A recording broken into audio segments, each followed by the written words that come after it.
সুকান্ত ভট্টাচার্যের একটা কবিতা আছে, সাবাস বাংলাদেশ এই পৃথিবী অবাক থাকিয়ে রয়, জলপুরে সরকার তো মাথা নইবার নয়। আমি মনে করি এটা একদম ফুললি সাপোর্ট করি এই সিদ্ধান্তকে। আমি যে ঘটনার প্রেক্ষিতে আসলে ইন্ডিয়া বাংলাদেশের যে ক্রিকেটার মুস্তাফিজকে কিন্তু মানে আইপিএলে খেলতে নিষিদ্ধ করে, সেটা কিন্তু আসলে কোনো লেজিট রিজন না, কারণ ওইটাতে কিন্তু মুস্তাফিজের কোনো দায় নেই এবং সে একজন ক্রিকেটার হিসেবে তাকে হচ্ছে যে কি চুক্তিবদ্ধ করা হয়েছে এবং সেখান থেকে তাকে অনৈতিকভাবে কিন্তু হচ্ছে যে তাকে হচ্ছে কি দেশে ফেরত পাঠানো হয়েছে এবং এটা এই যে মুস্তাফিজকে খেলতে দেওয়া যাবে না আইপিএলে, এটা কিন্তু দাবিটা করেছে ইন্ডিয়ার একজন উগ্রবাদী সংগঠন।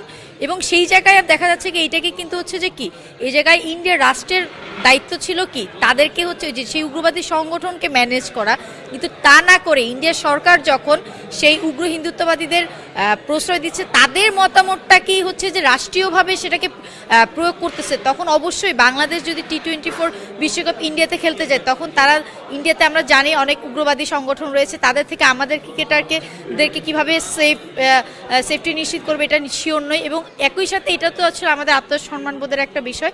তো আমার মনে হয় যে বাংলাদেশ ক্রিকেট বোর্ড যে সিদ্ধান্তটা নিয়েছে সেটা যৌক্তিক। বাংলাদেশের সাথে ভারতের যে এখন একটা উদ্ধৃতপূর্ণ সম্পর্ক, এই সম্পর্কে যদি কোনো প্লেয়ার গিয়ে সেখানে সেফ না থাকে, সেটা ডেফিনেটলি সেটাকে না যাওয়াই আমি ভালো মনে করি এবং বাংলাদেশের সিদ্ধান্তকে আমি অ্যাপ্রিসিয়েট করি, যেহেতু আমাদের আইসিসি পুরো ওয়ার্ল্ড কাপ পুরো বিশ্ব ক্রিকেটটা দেখে থাকে, সুতরাং আইসিসির সহায়তায় যেটা ভালো মনে করে তাদের কাছে নোটিশ পাঠিয়ে বা অন্য কান্ট্রি আছে শ্রীলঙ্কা, দুবাই, যে কোনো রাষ্ট্রে খেলতে পারে, এরকম সিদ্ধান্তকে আমি সবসময় অ্যাপ্রিসিয়েট করি। তবে সর্বপ্রথম ভারত যে আমাদের মুস্তাফিজ কাটার মাস্টার, তাকে যে অব্যাহতি দিয়েছে বা খেলা থেকে বাদ দিয়েছে, এটা একটা নীতিগত জায়গা থেকেও আমি সমর্থন করি না।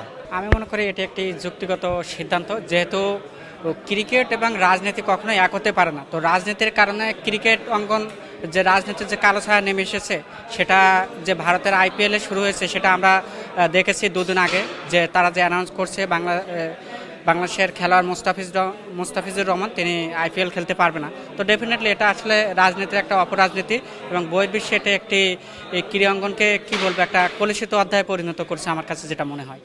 এবং বাংলাদেশের যে সিদ্ধান্তটা নিয়েছে সঠিক সিদ্ধান্ত, এবং এই বিষয়ে যেহেতু আজকে দেখেছি আমরা গণমাধ্যমে আইসিসিকে এটি তারা আবেদন পাঠিয়েছে এবং সেটি যেন নাকচ নয় এবং যেন সত্যটা তুলে ধরতে পারে এবং সারা পৃথিবী যেন দেখতে পারে যে আসলে এটি একটা ন্যায্য দাবি আদায় অধিকারের জন্য বাংলাদেশ বিসিবি তারা কথা বলেছে।